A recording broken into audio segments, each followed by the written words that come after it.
सुप्रभात कक्षा 5। कैसे हैं बच्चों? आशा करती हूँ सब बच्चे स्वस्थ हैं, घर पर हैं और अपने स्वास्थ्य का बहुत अच्छे से ध्यान रख रहे हैं। तो बच्चों आज हम देखेंगे विषय हिंदी व्याकरण का पाठ 4 सर्वनाम और उसके भेद। तो प्यारे बच्चों आज के पाठ में हम देखेंगे कि सर्वनाम किसे कहते हैं और उसके भेद, उसके प्रकार कितने होते हैं। तो सर्वनाम सबसे पहले ये देखेंगे कि सर्वनाम किसे कहते हैं। तो संज्ञा के स्थान पर प्रयुक्त होने वाले शब्द सर्वनाम कहलाते हैं। कि जो शब्द संज्ञा के स्थान पर प्रयुक्त होते हैं उन्हें हम सर्वनाम कहते हैं। तो पेज नंबर 13 निकालेंगे बच्चों। शुरू करते हैं हम सर्वनाम और उसके भेद। सर्वनाम सभी नामों के स्थान पर समान रूप से प्रयुक्त होते हैं। कि सभी नामों के स्थान पर वो एक जैसे ही समान रूप से ही प्रयुक्त होते हैं। संज्ञा के स्थान पर प्रयुक्त होने वाले शब्द सर्वनाम कहलाते हैं। सर्वनाम किसे कहेंगे? तो संज्ञा के स्थान पर प्रयुक्त होने वाले शब्द सर्वनाम कहलाते हैं। जैसे कि प्रमुख सर्वनाम है मैं, तुम, वह, हम, वे आदि। तो सर्वनाम जो होते हैं, प्रमुख सर्वनाम शब्द जो हैं वो क्या है? मैं, तुम, हम, वह, वे आदि। अब देखेंगे प्यारे बच्चों सर्वनाम के भेद के। सर्वनाम के कितने प्रकार होते हैं? तो सर्वनाम के 6 प्रकार होते हैं जो इस प्रकार से हैं। पहला है पुरुषवाचक सर्वनाम। पहला है पुरुषवाचक सर्वनाम और इसके भी 3 प्रकार होते हैं। उत्तम पुरुष, मध्यम पुरुष और अन्य पुरुष। उत्तम पुरुष, मध्यम पुरुष और अन्य पुरुष। तो हम देखेंगे हमारा पहला पुरुषवाचक सर्वनाम। पुरुषवाचक सर्वनाम किसे कहते हैं? तो बोलने वाले, सुनने वाले या किसी अन्य व्यक्ति के लिए जिन सर्वनामों का प्रयोग किया जाता है वे पुरुषवाचक सर्वनाम कहलाते हैं। तो बोलने वाले या सुनने वाले या किसी अन्य व्यक्ति के लिए जिन सर्वनामों का प्रयोग किया जाता है वे क्या कहलाते हैं? पुरुषवाचक सर्वनाम कहलाते हैं। पुरुषवाचक सर्वनाम के जैसे कि अभी हमने देखा 3 प्रकार होते हैं। उत्तम पुरुष, मध्यम पुरुष और अन्य पुरुष। तो उत्तम पुरुष किसे कहते हैं? बोलने वाला व्यक्ति अपने नाम के बदले जिन सर्वनाम शब्दों का प्रयोग करता है वे उत्तम पुरुष कहलाते हैं। जैसे कि मैं, हम, ये सब क्या है कि बोलने वाला व्यक्ति अपने लिए जिन सर्वनाम शब्दों का प्रयोग करता है उन्हें हम क्या कहेंगे? उत्तम पुरुष। जैसे कि मैं, हम, मुझे, हमें, ये क्या है? मैं अपने बारे में बात कर रही हूँ तो मैं कल दिल्ली जाऊंगी या हम कल पार्क में गए, मुझे आपका पेन चाहिए या मुझे आपका पेन दीजिए। तो मैं, हम, मुझे, ये क्या है? उत्तम पुरुष सर्वनाम के उदाहरण हैं। तो मैं, हम, मुझे, हमें आदि।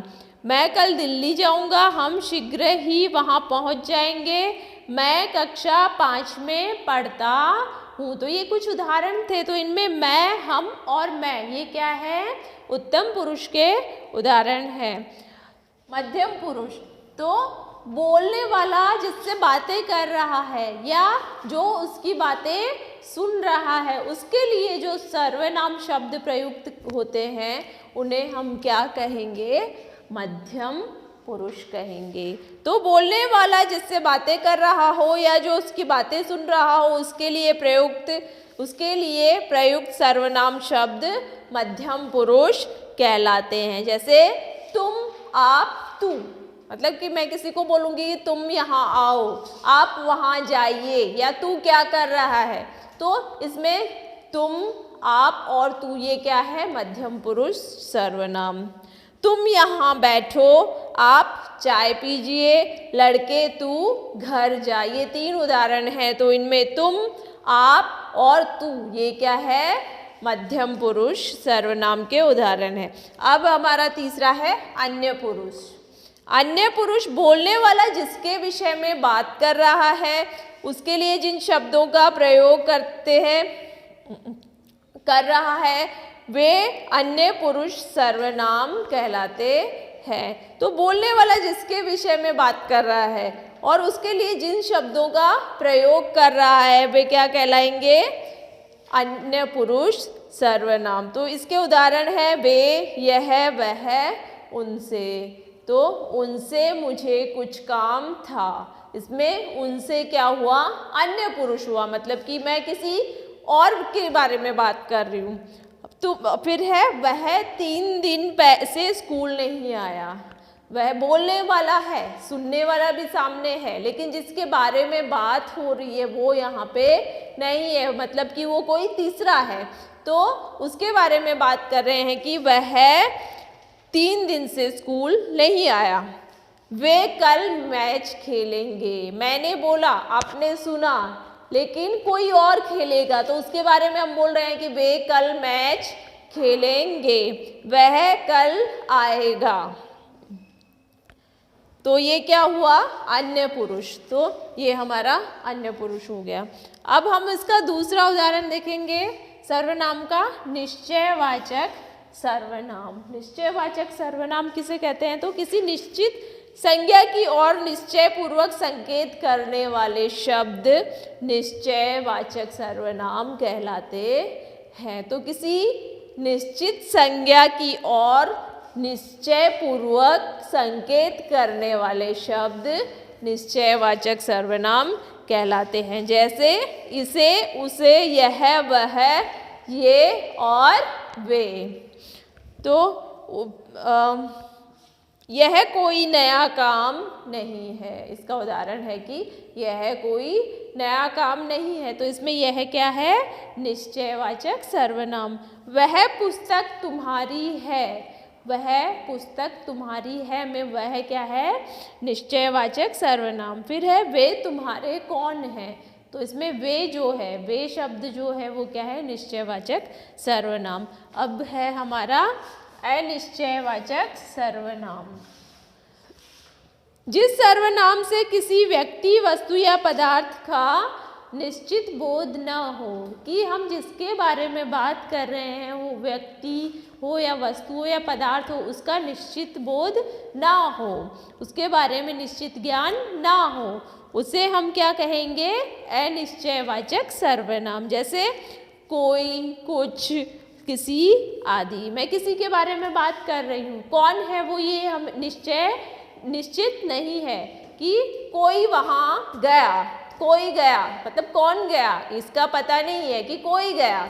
तो ये क्या हो गया, इसका निश्चित बोध हमें नहीं है। उसने कुछ नहीं खाया, उसने कुछ नहीं खाया। तो कुछ क्या है, ये अनिश्चयवाचक सर्वनाम है। ऐसा न हो कोई आ जाए, मतलब कि ऐसा न, कौन आएगा ये पता नहीं है, कोई भी आ सकता है। तो ऐसा ना हो कोई आ जाए। तो कोई क्या हुआ, अनिश्चयवाचक सर्वनाम। किसी को गलत मत कहो, किसी को गलत मत कहो, तो किसी शब्द क्या है, अनिश्चयवाचक सर्वनाम। अब देखेंगे प्यारे बच्चों, संबंधवाचक सर्वनाम। संबंधवाचक सर्वनाम, तो जो सर्वनाम वाक्य में आने वाले दूसरे सर्वनाम से संबंध बताएं, कि जो सर्वनाम वाक्य में जो दूसरे सर्वनाम आ रहे हैं उनसे संबंध बताएं, उन्हें हम क्या कहेंगे, संबंधवाचक सर्वनाम कहेंगे। तो जो सर्वनाम वाक्य में आने वाले दूसरे सर्वनाम से संबंध बताएं उन्हें हम संबंधवाचक सर्वनाम कहते हैं। जैसे कि जो, जैसा, सो आदि।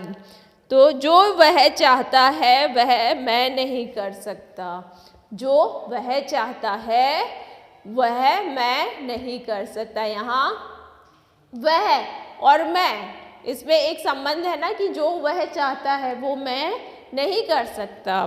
फिर दूसरा है जैसा करोगे वैसा भरोगे। तो जैसा और वैसा, उसमें क्या है, एक संबंध दिखाई दे रहा है। जो बोगे सो काटोगे। तो जो और सो क्या है, संबंधवाचक सर्वनाम।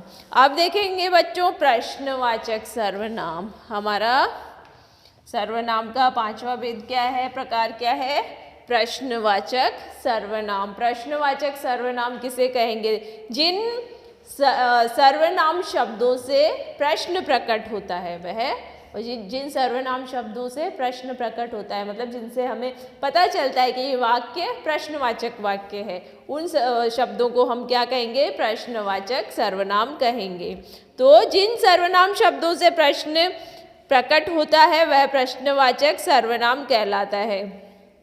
जैसे कहाँ, कब, कौन। आप कहाँ जा रहे हो? तो इसमें कहाँ क्या है? प्रश्नवाचक सर्वनाम है। अभी कौन आया था? कौन क्या है? प्रश्नवाचक सर्वनाम है। और कब, आपने कब खाना कब खाया? आपने खाना कब खाया? इसमें कब क्या है? कब से क्या होता है? ये पूरा वाक्य प्रश्नार्थ बन जाता है। तो बाहर कौन खड़ा है? तो कौन क्या है? प्रश्नवाचक सर्वनाम है। तुम किसके साथ आए? किसके क्या है? प्रश्नवाचक सर्वनाम। तुम कहाँ जा रहे हो? कहाँ क्या है? प्रश्नवाचक सर्वनाम। अब देखेंगे निजवाचक सर्वनाम। तो खुद के लिए प्रयुक्त किया गया सर्वनाम शब्द क्या होता है? क्या कहलाता है? निजवाचक सर्वनाम कहलाता है। खुद के लिए प्रयुक्त किया गया सर्वनाम शब्द निजवाचक सर्वनाम कहलाता है। जैसे स्वयं, खुद, अपना, आप आदि। तुम स्वयं पढ़ लेना। तुम स्वयं पढ़ लेना। तो इसमें स्वयं क्या है? खुद के लिए प्रयोग किया गया है कि तुम खुद अपना काम करना, तुम खुद पढ़ लेना। मैं आप ही चला जाऊंगा। मैं आप ही चला जाऊंगा। आप शब्द है, ये क्या है? निजवाचक सर्वनाम। फिर है नेताजी अपनी फाइलें खुद ही देखते हैं। तो खुद ही क्या है?